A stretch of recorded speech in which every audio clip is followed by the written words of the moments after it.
In 1841, 8 million people lived on the island of Ireland.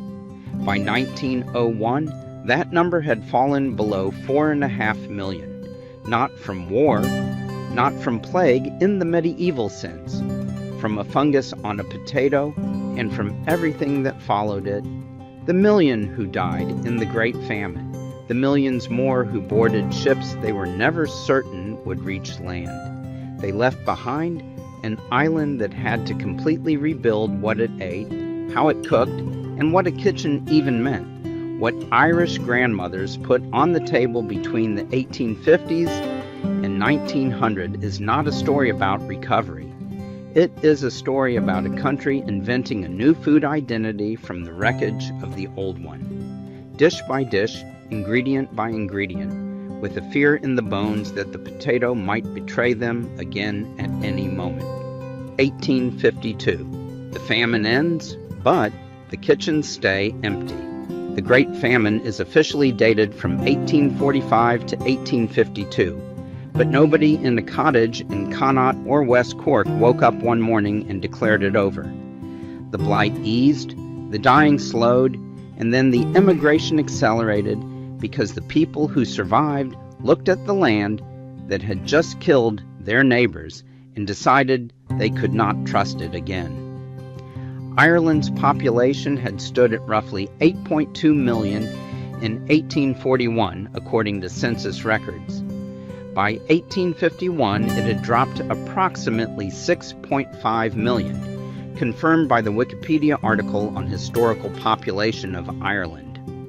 Over the following decades, immigration continued at such a pace that by 1891 the population had fallen below 5 million, a decline unmatched by any other European country in the 19th century, as economic historian Cormac O'Grada has documented. More than 4 million people immigrated between 1852 and 1921, most of them young, single adults rather than families. Every ship that left Cove or Derry carried away someone's daughter who knew how to make box tea, someone's son who could judge when the oats were ready for cutting. The women who stayed behind faced a kitchen problem no recipe could solve. Before the famine, the diet of the rural poor had been built almost entirely around potatoes and milk. A family of 6 could live for a year on the yield of a single acre of potatoes, a system that was nutritionally adequate but fatally narrow, according to the Dokara Food History Project. When blight destroyed that single crop, there was no second layer underneath. They had eaten potatoes roughly 5 pounds per person per day, with buttermilk or a herring when they could get one, and very little else.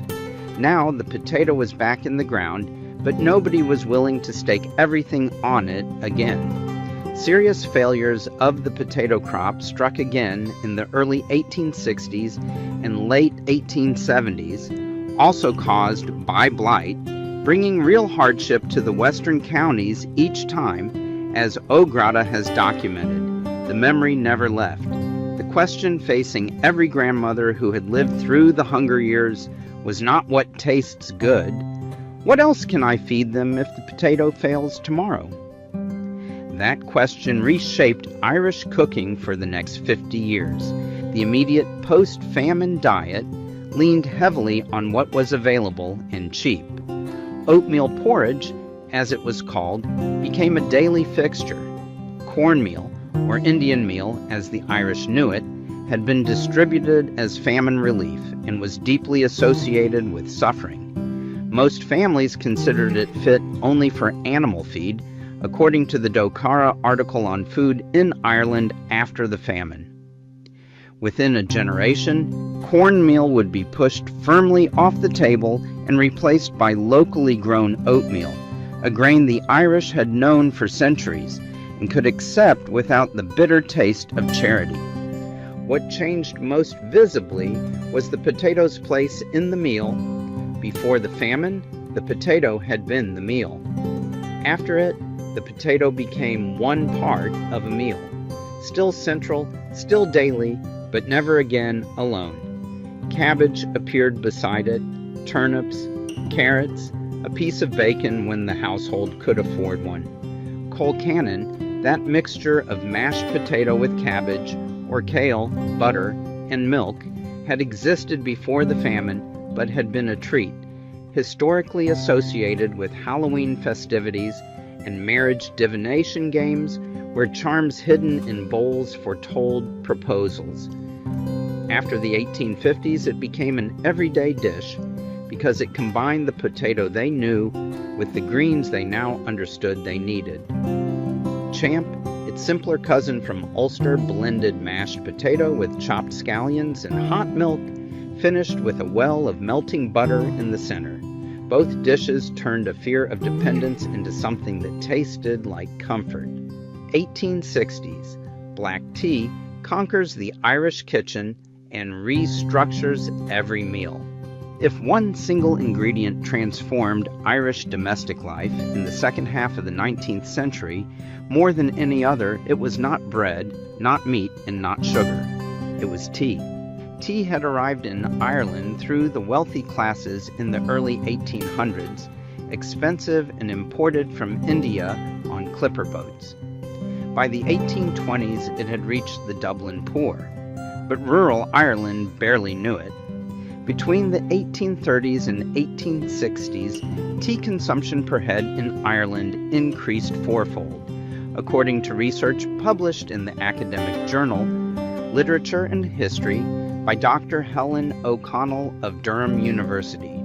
What had been a luxury of the drawing room became, within a single generation, the center of every working-class kitchen in the country.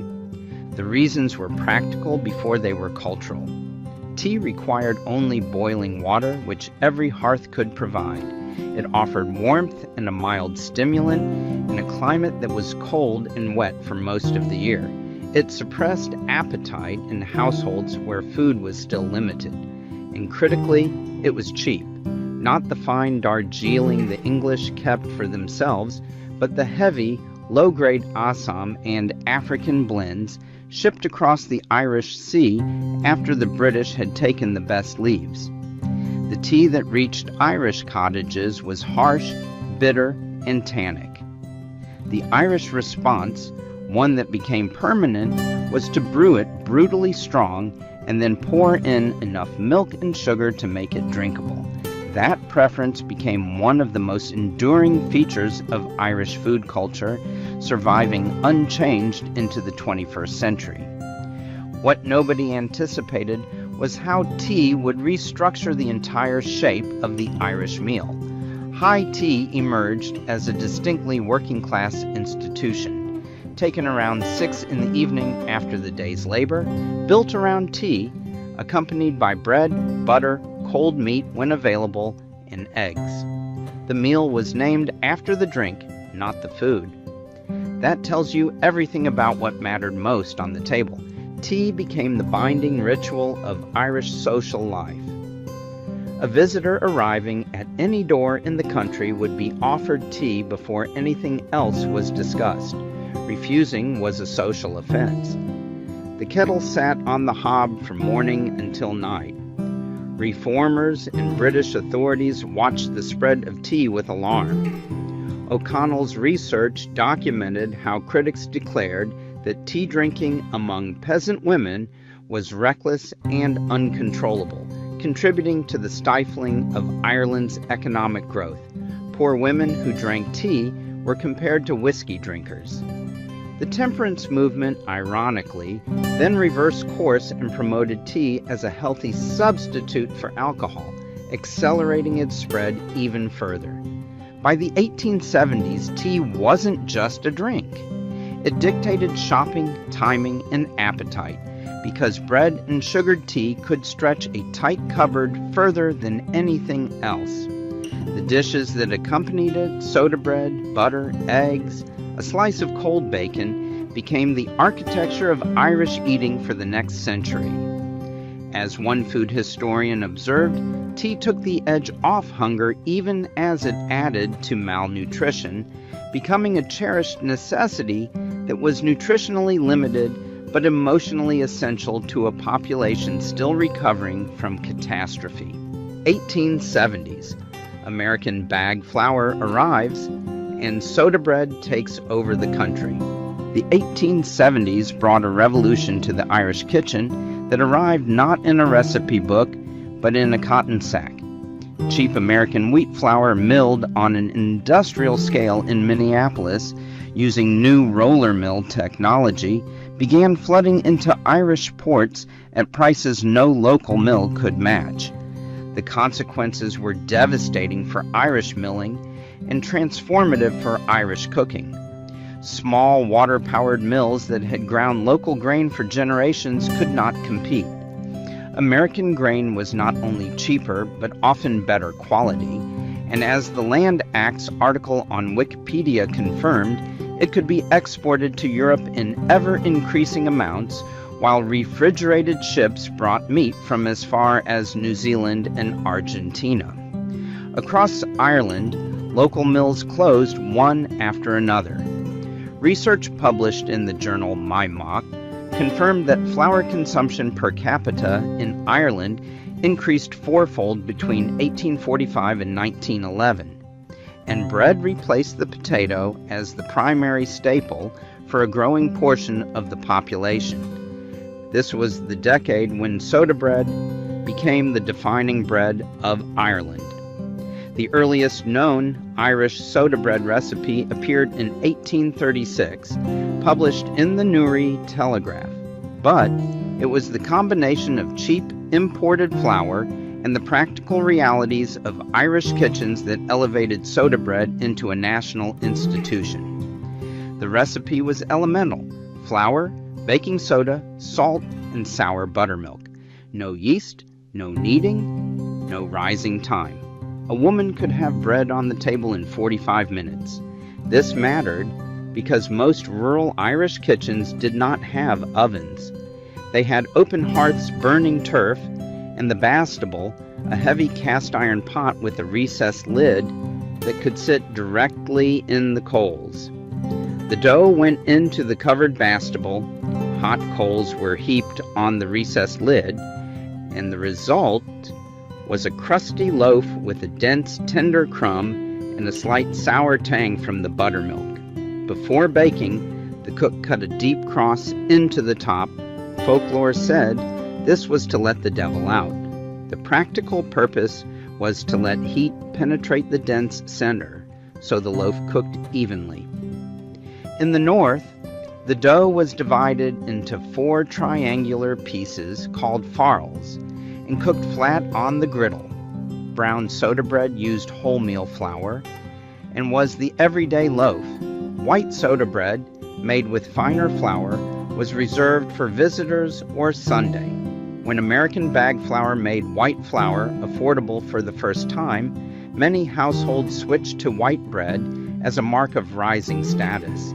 The flour bags themselves, made of durable white cotton, were repurposed into bedding and clothing, washed, bleached, and sometimes dyed with beetroot juice to make dresses for girls, a practice documented by the West Cork History Project.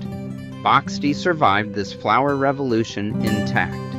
Raw potato grated fine, mixed with mashed potato and salt, then fried on the griddle. The old rhyme ran, "Boxty on the griddle, boxty in the pan. If you can't make boxty, you'll never get a man." It was poor food that became traditional food. 1880s. The land war peak. Food becomes political resistance. The 1880s brought Ireland's food story into direct collision with politics. The land war, launched at a mass meeting in Irishtown, County Mayo, on April 20th, 1879, was a sustained campaign by tenant farmers against the landlords who controlled most of Ireland's agricultural land. Underneath the demands for fair rent and fixity of tenure was a kitchen reality. The food that Irish families grew on Irish land was being sold to pay rent to landlords who often lived in England, while the people who farmed it went hungry. In Mayo, The autumn potato harvest of 1879 yielded barely half of the previous year's crop. By 1879, some 100,000 families were in rent arrears. The Irish National Land League, founded by Michael de Viet and led by Charles Stewart Parnell, organized resistance on a national scale.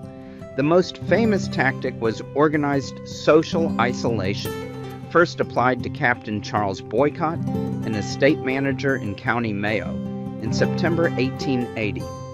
Local workers refused to harvest his crops. Shops refused to serve him. The community starved him out without laying a hand on him, and his name entered the English language permanently. In the kitchen, food became a weapon. Women who refused to sell butter, eggs, or milk to a landlord's agent were making a political act. Families who shared food with evicted neighbors were practicing resistance that cost them calories they could not spare. The diet remained precarious in the West.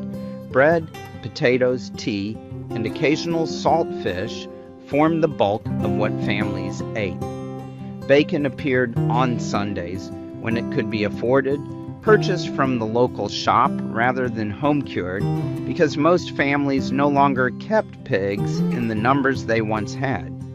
The pig, once called the gentleman who pays the rent because selling it covered the landlord's demand, had become too valuable to eat regularly.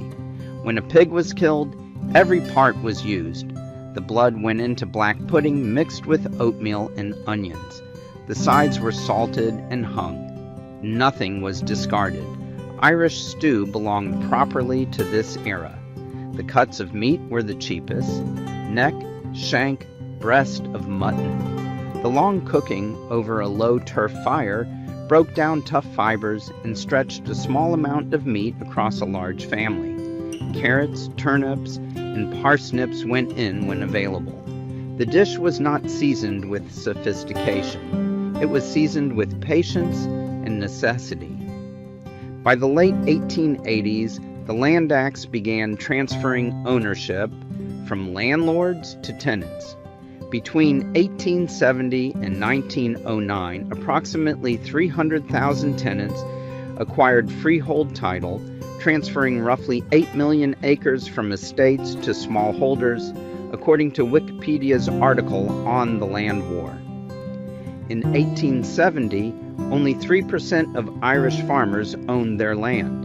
By 1916, 63% did. A woman cooking on land her family owned planted fruit trees, kept more hens, and put up preserves for winter. She cooked with the confidence that what she grew, she would eat. 1900.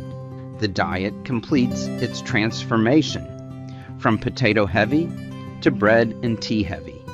By the turn of the century, the Irish diet had completed a transformation that would have been unrecognizable to the grandmother who survived the famine 50 years earlier. The country had moved from a potato-dominated food system to one built around bread, tea, butter, and eggs, with potatoes still present, but no longer carrying the entire weight of survival. Historian Mary E. Daly noted that the post-famine Irish had changed from food producers to food consumers. This was not entirely a gain. The new diet was, by several nutritional measures, less healthy. A diet of potatoes and buttermilk had provided a surprisingly complete range of vitamins and minerals. The new diet of white bread, strong tea, butter, and sugar was poorer in vitamins and higher in processed carbohydrates. Sugar consumption, which had been just 4 pounds per person per year in Ireland in 1820, rose sharply as tea demanded sweetening. But the kitchen had changed in ways that went beyond ingredients. The midday dinner settled into a pattern that persisted for decades. Meat when available, potatoes always, and 1 or 2 vegetables. Bacon and cabbage, now treated as timeless Irish tradition, was properly a product of this era. The bacon was a boiled joint simmered slowly for hours, with the cabbage added in the last 20 minutes to cook in the bacon water, absorbing salt and fat until it became rich and savory. Eggs became a currency of the kitchen. Hens were cheap to keep and produced something that could be eaten, sold, or bartered every day. A boiled egg with soda bread and butter, accompanied by strong tea, constituted a meal that millions of Irish people ate daily. Fried eggs cooked in bacon fat. Scrambled eggs stretched with milk. Eggs baked into simple cakes when sugar and flour allowed for in celebration baking. As Irish women immigrated in large numbers to America and entered domestic service, they carried these cooking skills across the Atlantic, adapting traditional dishes to the new ingredients available in American kitchens. Their employers often mocked what they perceived as limited cooking knowledge, not understanding that these women had learned to cook in a country where the ingredients for a varied cuisine simply had not existed, as documented in Wikipedia's article on Irish cuisine.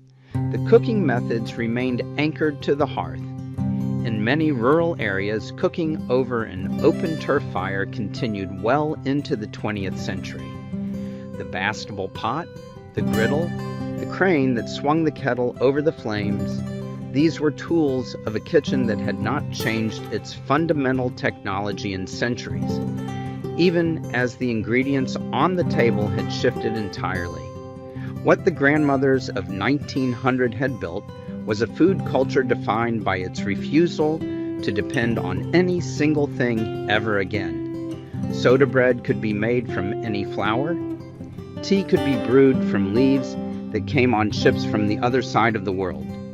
Eggs came from hens that ate scraps. Cabbage grows in any soil. That balance, bread, tea, eggs, and greens beside the potato, became the new everyday insurance policy against hunger. That was what the post-famine kitchen meant.